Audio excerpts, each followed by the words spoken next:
Pertanyaan berikut, saya mau bertanya, mengapa ada Katolik dan Protestan? Mengapa kita tidak tetap di Ortodoks?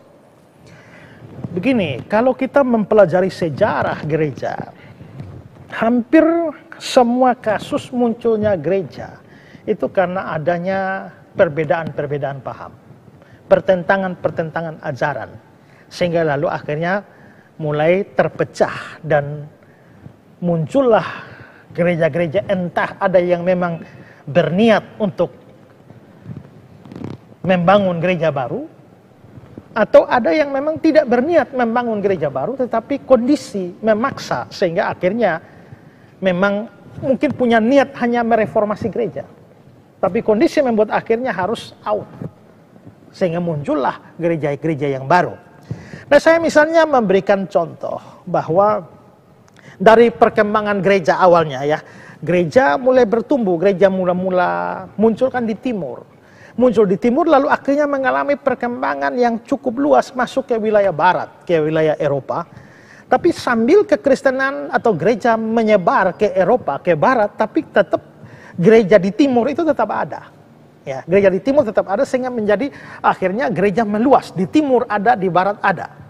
Dalam perkembangan selanjutnya, gereja di barat itu lebih mementingkan perbuatan.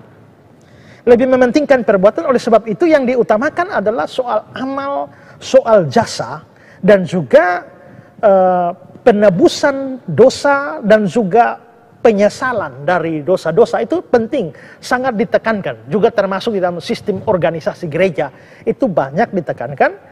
Nah, keselamatan itu dilihat sebagai sebuah tindakan Allah. Kematian Kristus di kayu salib itu tidak lebih dari perbuatan kasih Sang Juru Selamat itu kepada manusia. Itu tekanan dari gereja yang di barat. Sementara itu, di bagian timur itu yang lebih ditekankan itu adalah sebuah perenungan yang mendalam. Sebuah perenungan yang mendalam, merenungkan Allah sampai pada masuk kepada sesuatu yang bersifat mistik. Ya, mistik di sini tidak dalam artian negatif.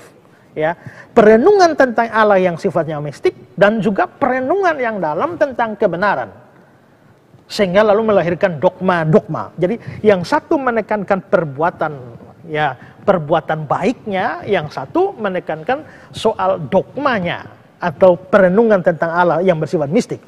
Nah, keselamatan di dalam gereja di bagian timur itu dianggap sebagai suatu keadaan baru, di mana itu dikaruniakan Allah kepada manusia. Yang ditekankan dalam teologi timur itu adalah masuknya Allah ke dalam kemanusiaan, hakikat manusia, inkarnasi. Itu lebih ditekankan, kebangkitan Kristus juga, sehingga membawa orang pada hidup yang kekal. Nah, jadi lama-lama perbedaan ini menjadi dua paham yang terus dibenturkan, dan sejak perselisihan pandangan semacam itu diselesaikan, gereja timur sudah paten. Gereja timur tetap dengan apa yang saya katakan tadi, tapi gereja barat terus mengalami perkembangan, sampai pada akhirnya kira-kira tahun 1054, ya 1054 mulailah perpecahan itu terjadi, perpisahan itu terjadi antara barat yang berpusat di Roma dan timur yang berpusat di Konstantinopel, itu di Turki. Itu mengikuti apa ya, menarik juga secara sejarah bahwa kalau kita melihat perkembangan kerajaan Roma, kan di dalam perjanjian baru kan kita lihat bahwa Roma berkuasa, lalu akhirnya Roma terus semakin besar, saking besarnya tidak bisa diurus lagi, akhirnya Roma harus dibagi menjadi dua, Romawi Barat, Romawi Timur. Romawi Barat ya pusatnya di Roma, lalu Roma Italia ini, lalu Romawi Timur itu pusatnya di Konstantinopel, ya di Istanbul, Turki sekarang itu.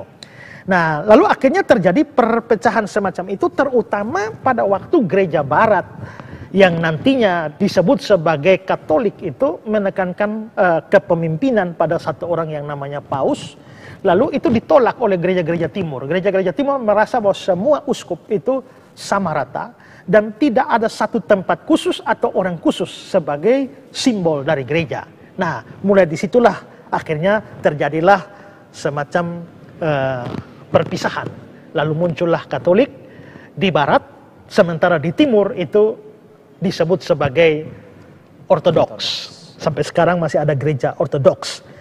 Nah, sementara itu terus berlangsung dan kita juga melihat pada akhirnya pada abad yang ke-16 itu terjadilah reformasi Protestan, di mana ada praktek-praktek yang oleh Luther pada saat itu dianggap sebagai praktek-praktek yang menyimpang dari kitab suci. Luther lalu berusaha mereformasi gereja dengan semboyan-semboyannya sola scriptura, sola gratia, sola fide, lalu dengan perjalanan dan cerita yang panjang akhirnya juga terjadi perpisahan menjadi Katolik dan Protestan. Di dalam tubuh Protestan juga nanti akhirnya muncul lagi begitu banyak aliran. Dan kebanyakan memang adalah karena problem-problem perbedaan paham. Jadi memang menurut saya juga sukar untuk kita menjadi satu. Kenapa perlu ada Protestan, Katolik saja, belum ditambah lagi zaman modern ini macam-macam aliran. Kenapa kita tidak satu saja? Menurut saya juga ada positif negatifnya. Ya. Ada positif negatifnya. Kalau kita hanya satu gereja dengan satu pemimpin di dunia ini, maka begitu pemimpinnya salah atau sesat, kita sesat semua ke bawah. Ya, kepalanya busuk, kita busuk semua ke bawah. Ya, tapi kalau ada beda-beda begini kan, yang kepala di atas rusak, ya, maka ada kemungkinan ini rusak, ini baik, ini rusak, ini baik, ini rusak, ini baik. Tapi juga ada kelemahannya kalau kita terlalu banyak, memang akhirnya aliran terlalu banyak dengan macam-macam. Satu pendeta dengan aliran tertentu keluar ajar begini, umat bisa pusing dan bingung ya. Jadi memang ada positif negatifnya. Tapi ya itulah yang terjadi sehingga memang di sini kita perlu memikirkan ulang kesatuan gereja. Dalam hal ini kesatuan gereja itu tidak berarti bahwa kita semua sama ajarannya. Kita harus lihat dalam ajaran dasar kita harus sama ya, ajaran dasar tentang ketuhanan Yesus Kristus, tentang Tritunggal, tentang selamat karena iman, tentang kitab suci adalah firman Allah, tentang Yesus satu-satunya jalan keselamatan, tentang adanya surga dan neraka. Nah, kalau itu sama, maka perbedaan-perbedaan yang kecil-kecil, yang minor-minor ya, seperti baptisan, perjamuan dan lain-lain sebagainya, marilah kita mengabaikan itu. Dan yang penting kita punya fondasi yang sama. Kalau kita sama dalam fondasinya, perbedaan kecil kita abaikan. Kaulah saudara dan saudariku. Tapi kalau perbedaannya mendasar, misalnya kayak kita sama saksi Yehova, ya kita percaya Tritunggal, dia anggap Tritunggal itu kafir. Kita percaya Yesus itu adalah Allah, dia anggap bahwa Yesus itu adalah malaikat, penghulu malaikat. Kita percaya Roh Kudus sebagai satu pribadi dan pribadi ketiga adalah Tritunggal. Tapi saksi Yehova tidak menganggap itu pribadi hanya semacam tenaga aktif, hanya semacam listrik saja. Ya, dan masih banyak juga ajaran saksi Yehova yang secara dasariah itu menyimpang atau tidak sama dengan kita, maka kita tidak bisa disebut sebagai saudara seiman dengan saksi Yehova.